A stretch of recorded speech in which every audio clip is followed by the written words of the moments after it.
Well, hello and welcome to Inside Out, a show where we focus on individual stocks with in-depth analysis, deep dive into financials, and also tell you about the key risks and the triggers going forward. Sonal. Hi Nigel, and not only that, we'll also speak about more triggers, more metrics that you just mentioned, and we'll also get in the management commentary. And of course, we've been highlighting the companies that you want to know about and taking a deep dive on that. So let's start with the first stock today, Nigel. What do we have deep dive on today? Well, Indiamart, that's a stock on our radar. Remember, they came out with an IPO in the middle of 2019, and the stock from the IPO price, well, it went up close to around 10x. But from that peak, well, the stock has come off. It's nearly half from the peak that we saw in October 2021. Okay, so Nigel, I think the company is more into B2B, right? But tell us more. What does the company do? What are the segments like? Well, that's right, Sonal. You know, it's into e-commerce company that focuses mainly on various aspects. It's on B2B classified space here in India. The channel focuses on providing a platform to small and medium enterprises, large enterprises, as well as to individuals. Basically connects buyers with suppliers online, and it gives a platform to diverse set of products, suppliers. It provides multilingual search, behavioral data-driven algorithmic matching based on specifications that are provided. Okay, so matchmaking is something that you will highlight more on, Nigel, but what makes the company stand out? What is the different trigger? Well, the company, it boasts of diversified effects across various categories, various geographies. It has strong network and also has subscription-based revenue model with negative working capital. Diversification, let's focus on that a little bit more. They claim that they are focused across 97,000 categories, 80 million products, 7 million supplier storefronts, and 143 million registered buyers across 56 industries. The company is also present across various geographies, and as you can see, metros account for bulk of the paying subscription suppliers, while buyers, well, they're pretty evenly spread across the three categories that are up for you on the screen. Okay, so this is about buyers and suppliers, but how does their business model really work? Okay, let's try to get to that then. The buyer requests for a quote via call, SMS, chat, or email. Now, this is the online process in which Indiamart solicits select suppliers and contractors to submit their price quotes and bids for a chance to fulfill certain tasks or projects.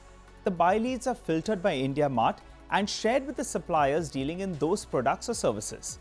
Their CRM software team, well, it helps streamline the leads, and ultimately, sales-ready leads are converted into deals. Pretty simple, right? Okay, so Nigel, I think you're itching to explain this to us using an analogy, something related to personal life. Go for it. Okay, let's, Sonal, you can just read me. After all these years, you called it right. Well, let's go for it then. Indiamart, well, they introduces the bride to the groom with the intent of marriage. But what happens from there on and how elaborate the celebrations are, well, that's their lookout itself. But let's get back to the business then. There are various categories based on the subscription fees. The top category is the Platinum, which the company claims gets around 50 to around 100 RFQs. That's requests for quotes on a weekly basis. And the other categories, well, obviously, they'll get a relatively less RFQs as well. Well, okay, we have a fair idea about business, but let's welcome Mr. Dinesh Agarwal, the founder and CEO of Indiamart Intermesh, to understand the business and also take this conversation forward. Hi, Mr. Agarwal. Welcome to Inside Out. Well, let's start by asking you this. Platinum subscribers, well, they get far higher RFQs, as your presentation suggests. So what premium do they pay in comparison to the average revenue per user? And also, how much of your total revenue comes in from these Platinum subscribers? So we report top 10% customers contribute about 44% of the revenue. And normally those top 10% customers are, all of them are Platinum customer. So their ARPU will come around 1,80,000 rupees, which is probably 4 times of the normal ARPU.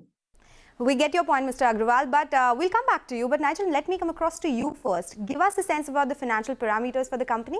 Well, 2 key parameters is what you need to track. One is the number of paid subscribers, and the second factor is the annualized revenue per subscriber. And as of the last declared quarterly numbers, well, the paid subscribers were around 156,000 odd, while the annualized revenue per paying subscriber, that stood at around 48,000.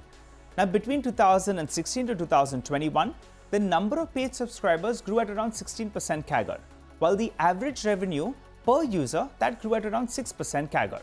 Now, on a consolidated basis, Their revenues have grown from around 400 crores and could possibly end the year at around 700 crores, just going by the quarterly run rate. Margins as well over the years, well, they've improved from the high mid-teens all the way to around the mid-40s. But in the past few quarters, well, margins have dipped from those high 40s to the lower end of the 40s. The quarterly year-on-year growth as well has slowed down. Remember, they were growing at the high teens in the first quarter of this fiscal. That slowed down to single digits in the past quarter. That's quarter 3, FY22.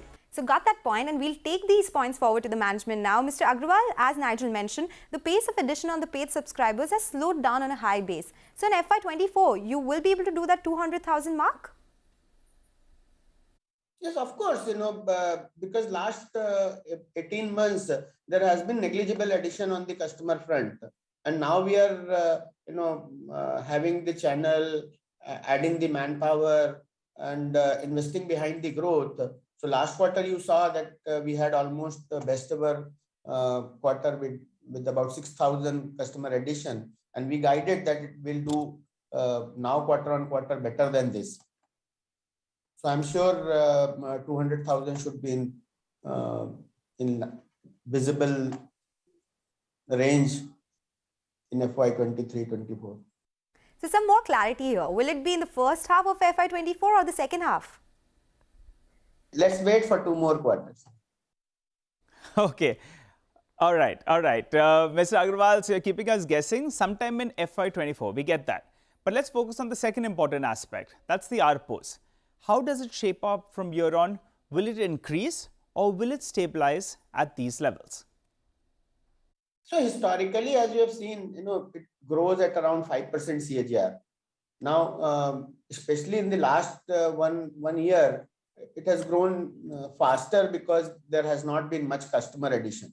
Now that we are going to add customer addition faster, I think the ARPUs will stabilize at this particular range for now, for the next year or two, and then they will again start to grow at 5% per annum. So, Mr. Agrawal, the ARPUs will hover around this 45,000 to around 50,000 odd mark? Yes. Okay, now on margins, they have been trending lower and you have already guided for mid-30s margins in quarter 4 FY22. But over a longer span of time, what should the margin band look like? Until around 6-9 months back, when this great resignation drive did not happen, I think I have been guiding at mid-30s. But now things have changed pretty dramatically in the last 9 months or so. And we are investing behind growth also. So I think it will take another quarter or two before we can again say that we will definitely go back to pre-COVID levels, which was that 28% or so. Okay. And then probably start coming back again slowly inching up 3-4% every year. So, Mr. Agrawal, the sense that you're giving us is that the large reported margins, well, they may not hold out and they'll trend down from there. So, give us a sense in terms of the broad band of margins. What should we work with?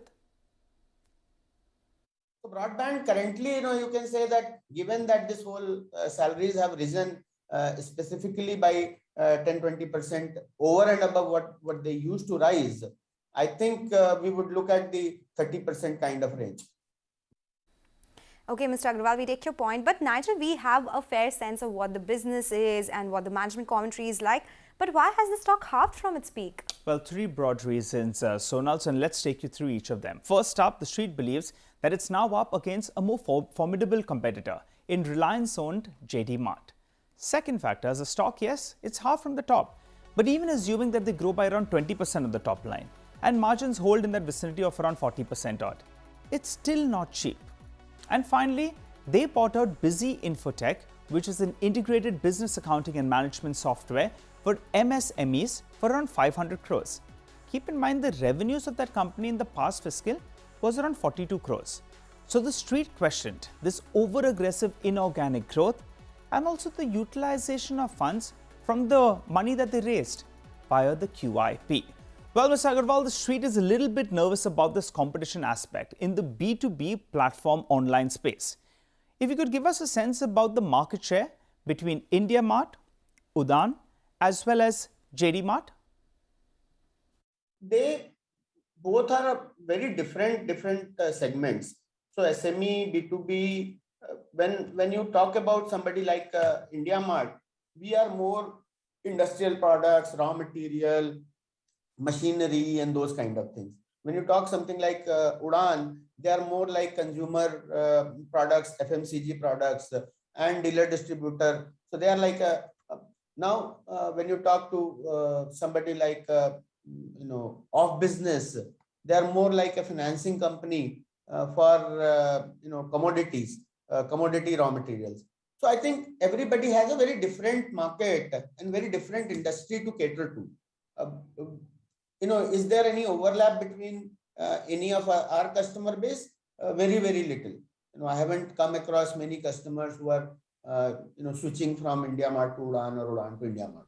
Got that, got that. So, Mr. Agarwal, according to you, it's uncalled for. What the street is getting nervous about to compare IndiaMart with Udaan or JD Mart. Did we understand that correct? I would say so. I would say so. I'm pretty confident that whatever we are doing good and we are doing well in our segment, in our addressable market, and we don't have any threat per se where we would be losing any market share or we would be having any growth plans. Okay, Mr. Agarwal, your deferred revenue is at 790 crore rupees, which gives us some level of revenue visibility. Consensus analyst expectations is that IndiaMart will clock revenues of around 900 to 950 crore rupees. Is it achievable? See, our numbers are pretty easy to understand, because what happens is the collection is the leading number, and then collection goes into the deferred revenue, and from deferred revenue it goes into the revenue. So leading number collections have been growing for the last 4 quarters at upwards of 30% odd. Same is now visible in the deferred revenue. Deferred revenue in the Q1 of FY22 grew by 14%. Q2 it grew by 20%. Q3 it grew by 25%. So we can safely assume that in a ballpark figure, the revenue would follow that pattern. So you are saying 920 crore revenues in FY23 is doable for you then? The growth rate of around 20%, given that the collections and deferred revenue are showing the leading indicator, if nothing goes wrong, anything specifically, that should be possible. Well, we're hoping that, nothing goes wrong in any aspect, after what we have seen in the last couple of years. But Mr. Agarwal, let's get back to your business. We've spoken about the operational performance. Let's talk about the balance sheet. You still have around 2,000 crores of cash in your books. And you've been aggressive in terms of inorganic growth by buying various companies, the likes of Busy Infotech, for around 500 crores, a whopping 500 crores. Is there more inorganic growth, or do you have plans to return some part of that cash back to your shareholders, maybe via buyback? First thing, we raised 1,070 crore to be precise, specifically for inorganic growth, saying that we will do that inorganic growth. And we said we gave a timeline of about 2 years. We have been able to deliver it in about 1 year time frame. I think the entire integration and everything will take another 6 months so that it can start to be revenue accretive from next year onwards. Now, coming back to the internal accruals, we have been giving a dividend paying company. Dividends have been increasing every year on. We continue to believe that we will continue to return wealth to the shareholders by way of dividend or buyback, as and when it decided by board and shareholders. And in terms of inorganic growth, I think a large part of what we spent on studying the inorganic companies, most of the current cream we have already done. So I think from now on, it will be more sparsely done, here and there, if we find anything good, because we have already raked a lot of the market. So does that mean you'll do a buyback in FY23? And since stock has actually halved from peak, what message would you like to give to your shareholders? My message to the shareholders is that if you look at the year-on-year growth and year-on-year cash collection, we have been growing nicely. Our number of customers are increasing. Our revenue per paying customers is increasing. cash flow from operations has been increasing. And so I think there is no reason to become skittish. I think stock markets behave in their own manner. Probably they went too far, or I can't comment on that. But business is going stronger and stronger day after day, if you look at it. All right, thank you so much for joining us, Mr. Dinesh Agrawal. And that was a deep dive into Indiamart Intermesh, Nigel. And it's time to slip into a short break now. We'll come back with another interesting stock. Glenmark Life Sciences is in the Swotlight on the other side. Stay tuned.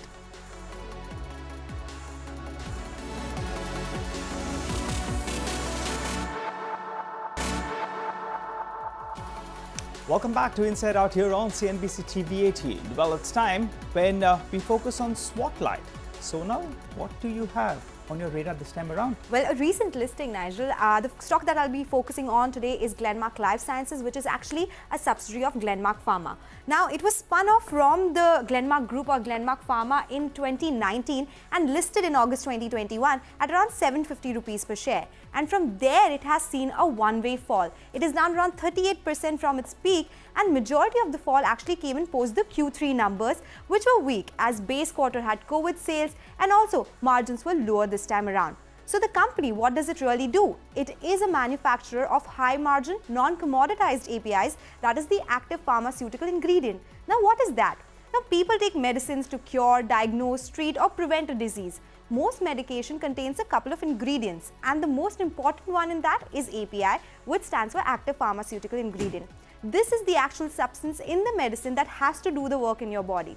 So the company makes APIs for various segments. The important ones on your screen now, the ones are cardiovascular, central nervous system, pain management, diabetes. These are the major segments, and the company also makes APIs for segments like gastrointestinal disorders and anti-infectives. But they also do get a small part of their revenues which comes in from CDMO, which is less than 10% of their total revenues, that is contract development and manufacturing. So 90% from APIs, less than 10% revenues from CDMO business, which is also the high margin business.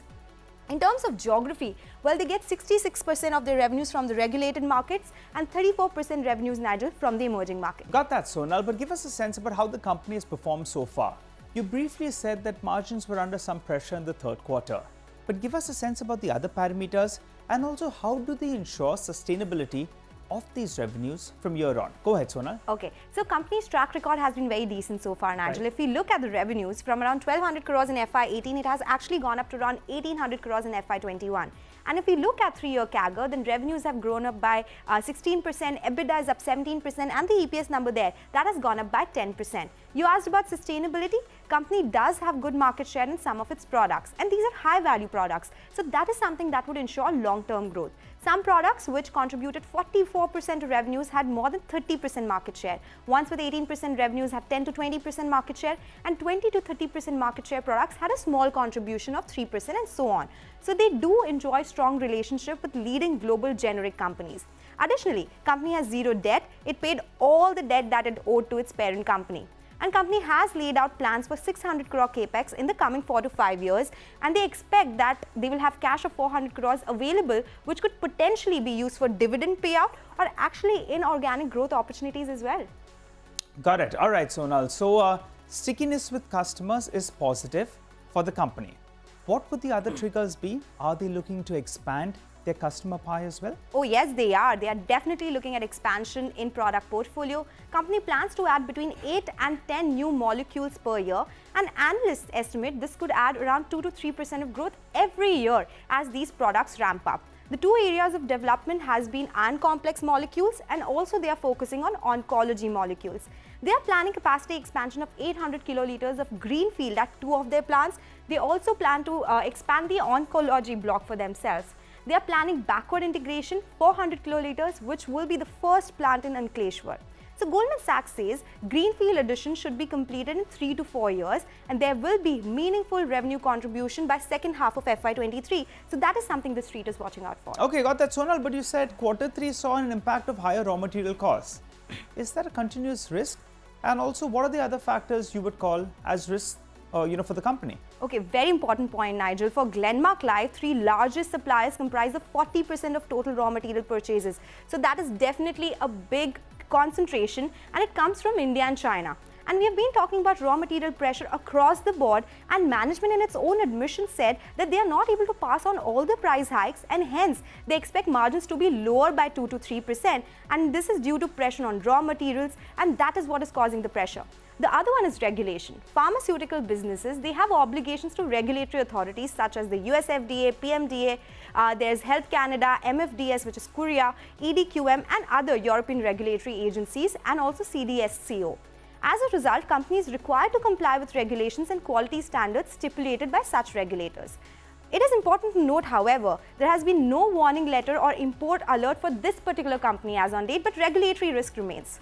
Okay, so looks like that has been factored in this price that we saw, the share price fall. So tell us about this fall, and also, after this fall, are valuations compelling?